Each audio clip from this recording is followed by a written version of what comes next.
Ja. Det er ikke sådan, når man skal lege videotrold her.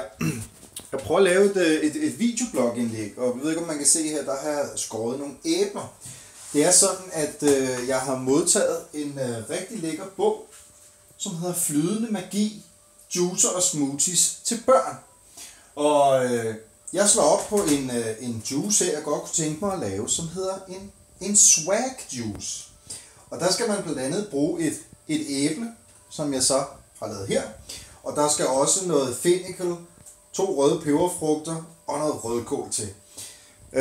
Alt sammen noget, som jeg skal ud og købe, som jeg ikke har. Og så kommer jeg til at tænke på, at når nu at man skal lave smoothies, så er det måske også meget godt at have en blender.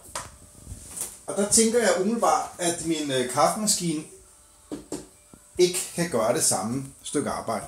Så jeg har også brug for en blender for rigtig at kunne lave lige præcis en swag juice.